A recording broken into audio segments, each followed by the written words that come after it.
The sun had not yet broken the horizon, but the chill in the Texas air already carried the promise of heat. It was the kind of dawn that settled quiet over the land, like even the animals were waiting to see what the day would bring before moving. A faint orange glow kissed the tops of the mesquite trees as a train screeched its way into the station at Dunsbury. It wasn't much of a place. Just a platform, 2 benches, and an old man who sold tobacco and rattlesnake jerky out of a shack made of nailed-up barn wood and stubbornness. But on that morning, it became the beginning of something that would shake the lives of 2 people. One whose world had never changed, and one whose world had never stopped changing. Wade Halpern stood by his wagon, boots planted firm in the dust, arms folded over a chest that had seen too many winters to care what anyone thought. He was a big man, in the way that old cattlemen used to be before machines did the heavy work. His shoulders were broad, his hands looked like they could wring the sun dry, and his face wore lines like scars. No one in Dunsbury had ever seen Wade rush. When you're made of stone and time, there's no need. He wasn't there for the train. Not at first. He'd come in for salt, lamp oil, and a roll of wire he was sure the store wouldn't have in stock like always. He was just hitching the mule to a post when the train hissed and belched its way into the station, coughing up steam like a dying dragon.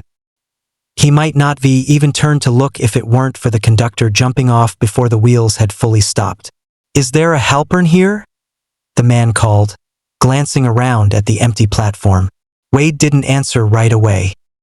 He looked over his shoulder slow, like the name was a language he hadn't heard in years. Then he spoke with a voice like weathered cedar.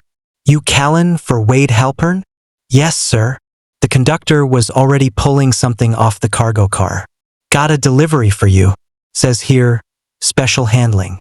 Private transfer. Must be received in person by Wade Halpern." "That you?" Wade's brow lowered like a cloud. "I didn't order nothing, duh." The conductor didn't argue. He just pointed to a sack sitting near the edge of the platform. It was long, tied off at both ends, with a bulge in the middle that looked far too human to be cargo. Wade stared at it. He hadn't moved a muscle, but the air around him changed. It got heavier somehow, like the sky itself leaned in to listen. "That's not mine," he said flatly. "Says it is. Signature required." Wade stepped forward, boots thudding like hammers against the old planks. He bent, slow and deliberate, and touched the sack with 2 fingers. The fabric was coarse and damp in spots. He looked up at the conductor. "What's in it?" "I don't know, mister. Came on from Fort Mason. All I got is this slip, and your name's on it." Wade straightened, jaw set hard. "Who paid for the delivery?" "Anonymous." Now Wade did something no one expected. He knelt beside the sack, laid a hand on it. Just a hand, not pressure, and said in a tone too soft for most men to use, "You alive in there?" A whisper came from inside, barely audible. "Please, just look inside." Wade's face didn't change. He reached for the rope at the top and untied it with the same care he'd used to unwrap a newborn calf. As he peeled the sack away, inch by inch, the station seemed to fall completely silent. Even the wind paused. When the cloth fell aside, Wade didn't speak. Couldn't. His breath caught halfway up his chest and stayed there. Inside the sack was a woman. Half-starved, face bruised, wrists rubbed raw. But her eyes were wide open, and they didn't plead. They stared straight into him like she'd been expecting him all along. She was Comanche, and she was beautiful in that wild, untamed way the land itself used to be before fences and roads carved it up. Her long black hair was tangled but thick, her skin the color of copper left in the sun too long. She didn't flinch. She didn't cry. She just held his gaze like it was her right. Wade finally found his voice, but it wasn't the same. "Who did this to you?" She licked her lips, cracked and dry. Then she whispered again. "Doesn't matter. You're the one that's gonna finish it." He blinked once. The sack still pooled around her like the remains of something awful. She was small, fragile looking, but her eyes held storms. "What's your name?" he asked. "Calls don't matter," she said. "You gonna help me? Or leave me here to rot?" It wasn't a challenge. It was a question men like Wade weren't used to hearing. Not from women. Not like that. He stood slowly, turned to the conductor. Put it on my wagon. You sure, mister? Wade gave a look that made the younger man step back. She's mine now. The trail back to the Halpern Ranch wasn't short, and it wasn't smooth. But neither of them said a word for the first hour. Wade drove the wagon, glancing at her only now and then. She lay in the back, wrapped in his old coat, staring up at the sky as if measuring it. He didn't press. That wasn't his way. He figured truth came when it was ready. And judging by the look in her eyes, she carried more truth than most men could handle. At the ranch, he helped her down with a care that surprised even him. She didn't weigh more than a sack of feed, but he carried her like she was glass. Set her down on the old cot in the corner of the house. The dogs didn't bark, didn't growl, just watched her with ears down and tails still. You hungry? He asked. She nodded once. He gave her stew and cornbread. She ate slowly, like someone who'd gone without but hadn't forgotten how to chew with grace. She didn't say thank you. Didn't have to. Wade sat across from her, elbows on the table, eyes heavy. What happened to you? She looked up, lips still slick with broth. I ran. That's all that matters. He waited. After a while, she added, he thought he owned me. Who? Doesn't matter. He's gonna come. He always comes.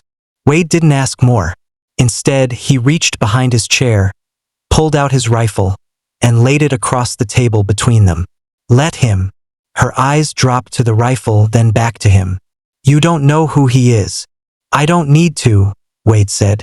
For the first time since he'd opened that sack, her face changed. A flicker, maybe gratitude, maybe disbelief. But it passed. Fast.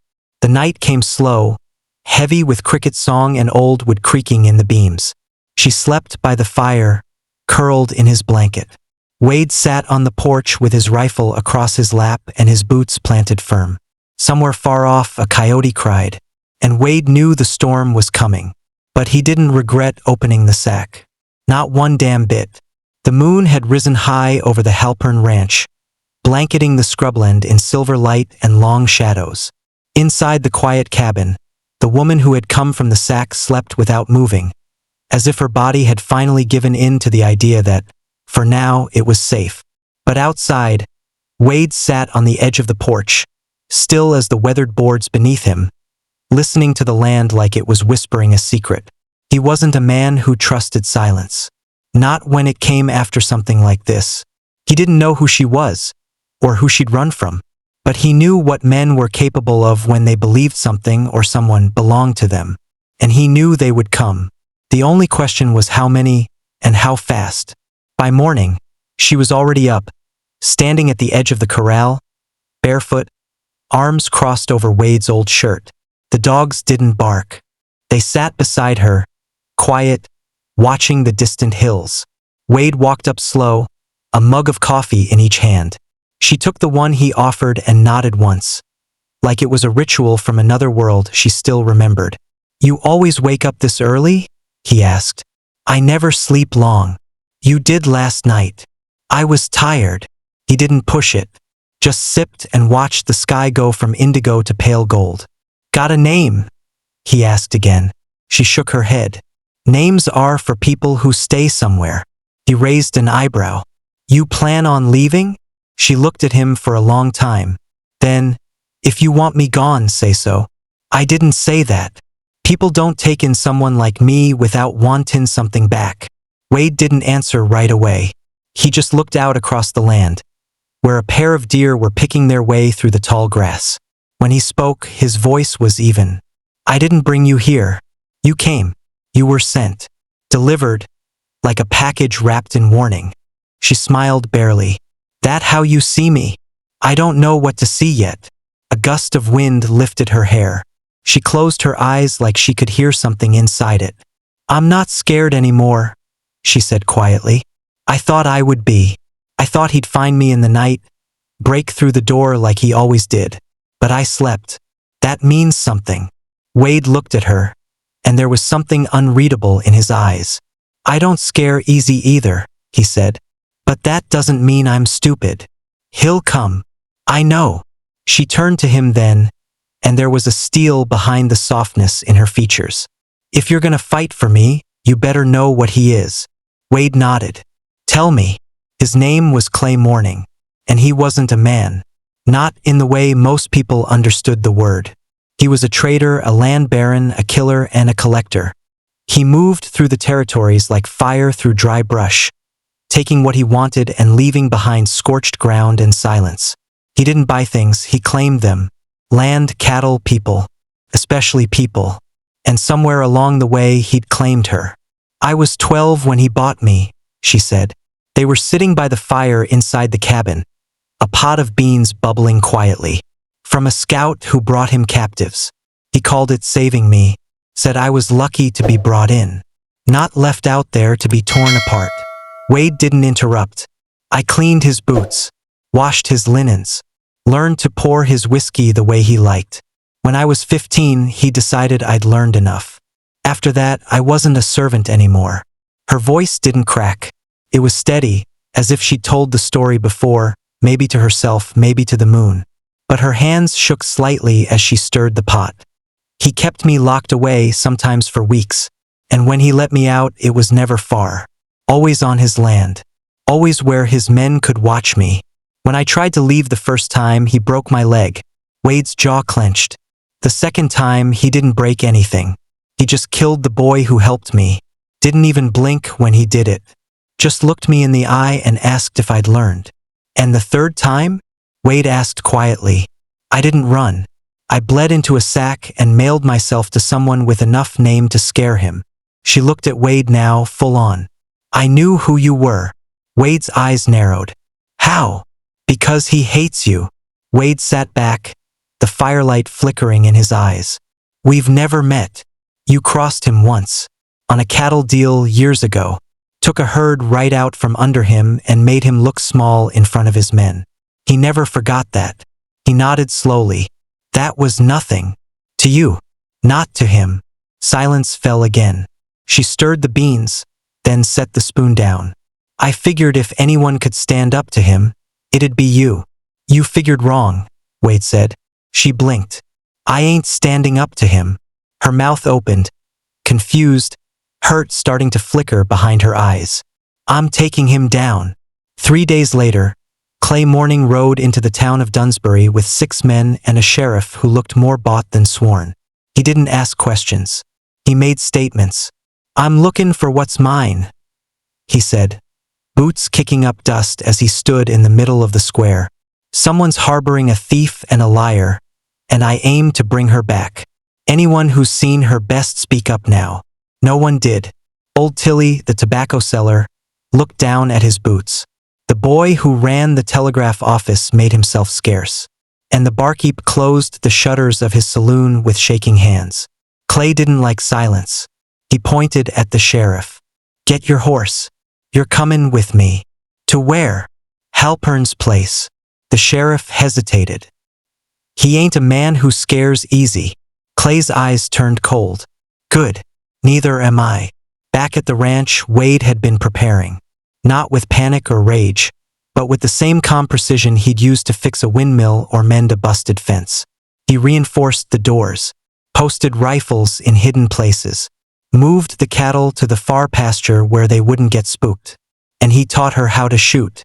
At first, her hands trembled on the rifle, not from fear but from memory. They used to tie my hands, said it made me forget how to fight. Well, Wade said, guiding her fingers gently. Time to remember. By the second day, she could hit a tin can from 40 feet. By the third, she could reload blindfolded. Wade didn't praise her. He didn't have to. She saw it in his eyes. At night, they didn't sleep much. The fire burned low. The dogs kept watch. You still afraid? Wade asked her. No, she whispered. Not anymore. They came at dawn. Clay's men circled wide, rifles drawn. The sheriff hung back, hoping to survive the day by doing as little as possible. Clay himself rode up the path to the porch, stopping 10 feet from the door. He didn't yell. He just waited. Wade stepped out, rifle in one hand, coffee in the other. Mornin', he said. Clay didn't smile. You have something of mine. No, I don't. You know what happens if I have to come take her? Yeah, Wade said. You die. Clay's eyes went thin. You think you're gonna scare me with that hunk of iron and a shack full of dogs? No, Wade said. She is.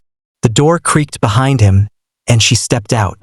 No sack, no bruises, just the woman she'd always been, standing tall with fire in her veins and a rifle in her arms. Clay blinked, just once, like he hadn't expected to see her on her feet. She raised the rifle and aimed it straight at his heart.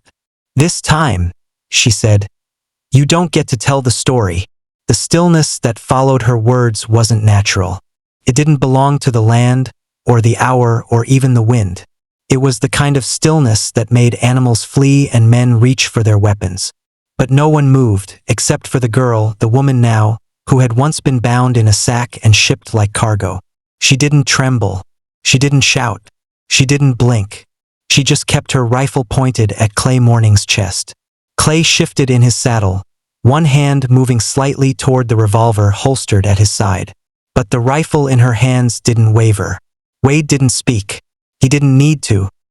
His presence at her side was solid and unmoving, a wall of silence that said everything that needed saying. You think I won't shoot you? She said. Clay gave a slow, venomous smile. I think you don't know what happens if you do. I do, she replied. She didn't say more. She didn't need to. Clay Morning had made a life out of bluffing, out of pushing people past the edge, forcing them to break first. But what he didn't understand, what he could never understand, was that some people didn't break. Some people sharpened. And she had sharpened for years. Clay laughed once, a single bark. You think this man here is gonna protect you? That this place is gonna stop me? I don't need protecting, she said. Not anymore. And then she lowered the rifle, just slightly, enough to let the muzzle hover toward his horse's chest. The beast reared suddenly, sensing something in her stillness, something unnatural. Clay grunted and pulled the reins back hard. The horse stumbled, spooked. She didn't fire. That was the point. Clay's face changed. Just a flicker. Enough for Wade to see it. Doubt. That was new. She turned then, just a half step, and looked up at Wade. I want him to see it, she said. All of it. Wade nodded once. There was nothing else to agree on. Nothing else to decide. What came next was no longer about vengeance or rescue or justice. It was reclamation. She turned back to Clay. Dismount. Clay scowled. You've lost your mind, girl. She's not a girl, Wade said. She's not yours. No, Wade agreed. She's hers. Clay's hand drifted again toward his weapon. And that was the last mistake he ever made. Because in the same second, her rifle cracked, once, louder than thunder. Not at Clay, but at the revolver still half-holstered at his side. The bullet snapped the cylinder clean off. Clay's horse bolted and threw him. He hit the dust hard, and stayed there. They didn't kill him. That wasn't the point. The point was what came after. She walked down the steps, boots silent on the porch, until she stood above him. Clay looked up, face covered in dust, blood trailing from his lip. You gonna do it? He spat. She didn't speak. She just turned his own pistol over in her hands. Looked at it like it was something from another life. Then she snapped the cylinder shut, dropped it at his feet, and stepped back. You don't get to die here, she said. You get to walk back. You get to ride back to your little camp or your house or whatever hole you sleep in, and you get to live the rest of your life knowing that you didn't win. That I got out. That I made you crawl. Clay's men shifted in the trees. None dared come forward. Not with Wade holding a shotgun at the ready. Not with that woman standing tall in the dust. Pick him up, Wade said to the men. No one moved. I said pick him up. Two of them obeyed. Lifted Clay by the arms, dragging him like a drunk toward the horses. Clay said nothing. He didn't look back. She watched him until he was gone. Only then did she breathe. The days that followed weren't loud. They were quiet in the way a home settles when something poisonous has been pulled out by the root. She worked beside Wade in the fields, fed the dogs, mended the coop. She cleaned out the old barn that hadn't seen use in years. She planted seeds in places no one would have thought to. She smiled sometimes. Only a little. Only when no one was watching. Wade gave her space. He never asked her plans, never expected thanks. He simply existed beside her like a fence post near a strong tree, weathered, but constant. One afternoon, she found him carving something into a beam on the porch. "What's that?" she asked. "Something old," he said. "Something my mother taught me. A mark of protection." She looked at it. It was a simple symbol. 2 lines crossing at the heart, shaped like a windmill or a star. "What does it mean?" "That you belong here now." She looked at him, her voice low. "Do I?" "You stayed," Wade said. "That's what matters." She reached into her pocket, drew out something wrapped in a faded piece of cloth. It was small, light, and dusty. She handed it to him. "What's this?" he asked. "Open it." He did. It was a hairpin, bone-carved, worn at the edges. Comanche work. "Old. My mother's," she said. "I carried it through every mile, every camp, every time I ran. I thought I was keeping it safe. But it was keeping me." Wade looked at it for a long time, then handed it back. "You gonna wear it?" She nodded. "I'm not running anymore." A week later, news reached Dunsbury that Clay Morning's ranch had been sold off. The buyer was from New Mexico. Clay himself had disappeared. Some said he went north. Some said he was holed up in some old mining town, drinking through his shame. Others said he never recovered. But no one saw him again. And when folks in town asked about the woman who rode out of the Halpern place, rifle across her back, horse loaded with supplies, all Wade said was, "She took what was hers." No one questioned it. Because when a woman like that walks past you with her head high and her eyes full of sky, you don't ask where she's going. You just get out of the way. She didn't go far, not at first.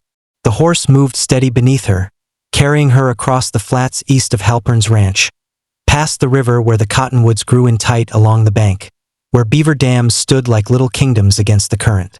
The saddle creaked in rhythm with her breath. The air was dry, clean. She felt the land before she saw it. An ache in her chest, a pull low in her gut. The Comanche didn't draw maps, not like white men did. They followed memory, stars, wind, stone. And what she was following now had nothing to do with roads. She was following ghosts. By the time she reached the old homestead, the sun was leaning west, long gold streaks touching the grass and shimmering against the rusted fence wire. The place was mostly gone. Nothing but a few collapsed beams, the scorched frame of a chimney, and the faintest rise where a root cellar had once been. But she knew it. She had been born here, before the soldiers, before the raids, before Clay Morning. And behind what used to be the house, tucked in beside the dry wash, was the well. She dismounted slow. The horse didn't move. She walked across the brittle grass and stood beside it. The stones were cracked, some missing. Wind whispered across the lip. She leaned over and listened. The first time she'd come here, she was 4. Her mother had wrapped her in soft deer hide and whispered songs while water was drawn up in buckets. Her father had stood barefoot in the doorway, hair long, shoulders broad, a bough strung across his back. She remembered the smell of burning mesquite, rabbit cooking, the comfort of a world not yet torn.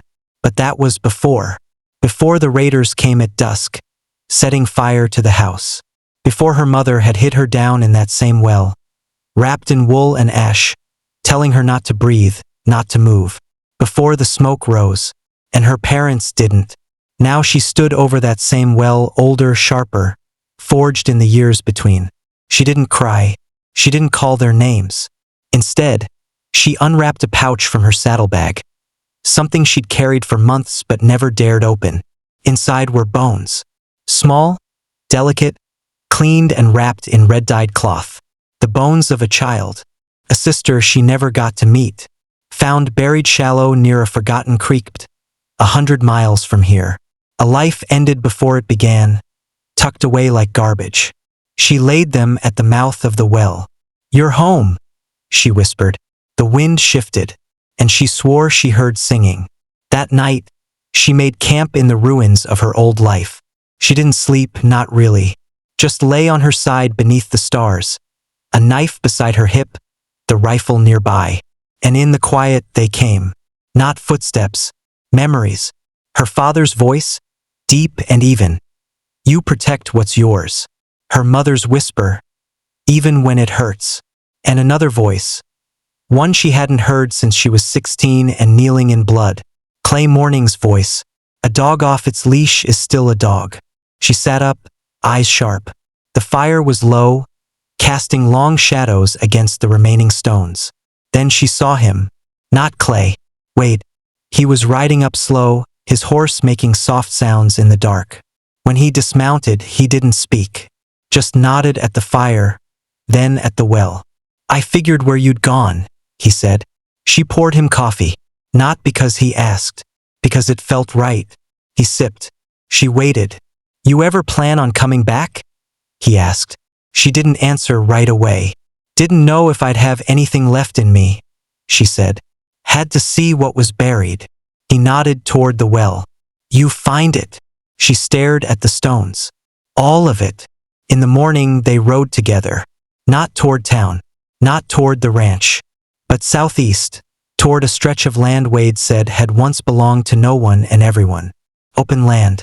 Unclaimed. Quiet. They stopped near a bluff overlooking a narrow canyon. Below, a creek ran shallow, cool water tracing its way through scrub and stone. Cottonwoods grew tight along the bend.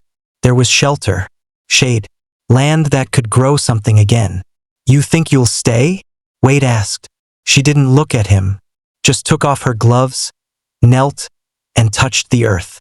This feels right. She didn't say more. Wade didn't need her to. He unpacked the tools, drove the first stake into the ground, and together they began to build. Not a house, not yet. Place, a home, one post, one board, one breath at a time. But peace doesn't stay long. Not in the territories. And not when men still whispered Clay Morning's name in back rooms and border saloons. It was a month later, just as the garden began to sprout, when the rider came. Young, pale, nervous, carrying a letter. For her, he said, handing it to Wade. Wade didn't ask how he knew. He opened it only after the rider had gone. Her name wasn't written on the envelope, just a symbol carved into the seal. A small, precise snake, coiled, waiting. Inside, 5 words. You left one man alive. She didn't speak when she read it, just folded the paper, looked east, toward the line between Texas and Indian Territory, where the last of Clay Morning's men had scattered like rats from a drowned barn. One of them had lived, and he wasn't hiding anymore. By the time the sun rose again over the bluff, she was already gone. Wade found her saddle blanket folded clean on the porch. Her coffee cup sat turned upside down beside the coals of the fire, still warm. No note, no goodbye, just her scent in the grass, her tracks in the dirt, and that silence that followed her like a second shadow. He stood with his hand on the post they'd set together, the beam still rough where she hadn't yet carved her mark. He didn't curse, didn't chase. He just looked out toward the horizon, where dust hung faint in the morning air, and said her name under his breath, quiet, reverent, like a prayer. He wasn't afraid for her. He was afraid for whoever stood in her way.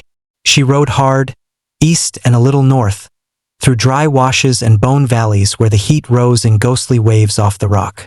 Her horse was lean, tough, the kind bred for distance, not speed. And she'd trained him well. No whistle, no kick. Just her breath, her shift in weight, and the quiet voice she used when she talked to him like a friend. It took her 2 days to reach the place they called the Bone Camp. It had a real name once, some Spanish thing long forgotten. But men who lived there weren't interested in maps or heritage. They were interested in staying unbothered, unseen.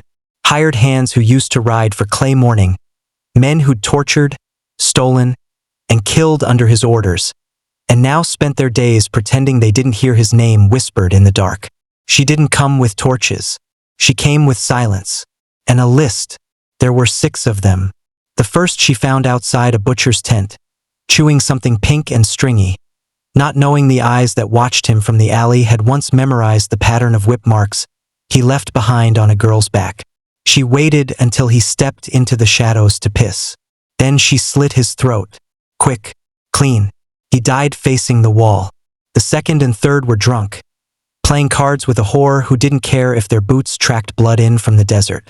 She waited until their pistols were on the table. Then she stepped through the back, shot one in the gut and the other between the eyes. The whore screamed, but she left her be. Run, she said. There's a reckoning coming. By dusk they knew.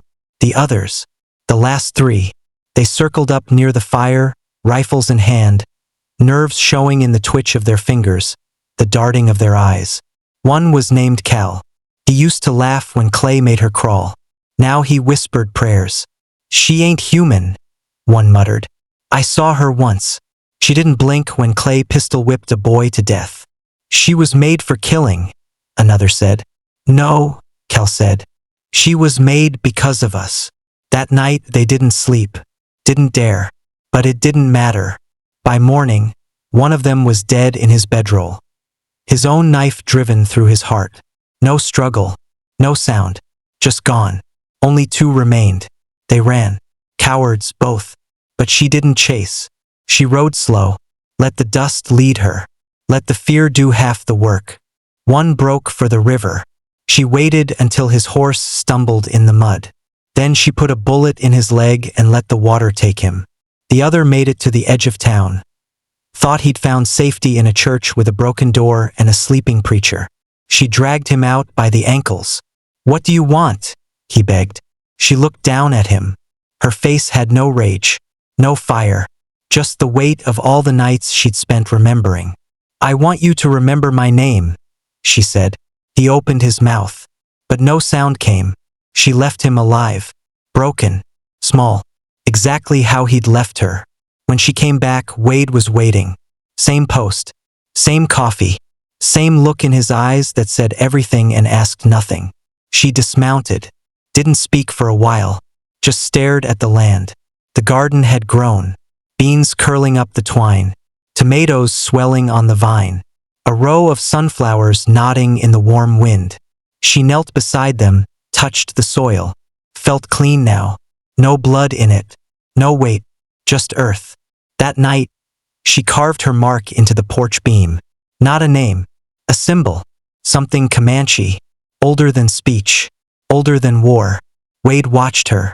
You done? He asked. She turned to him, a small smile curling at her lips. No, but I'm home. They sat beside the fire as the stars came out, and the ground held her name like it had always known it, like it had just been waiting for her to come back and remind the men who tried to bury her that she wasn't the one who would be forgotten. They were.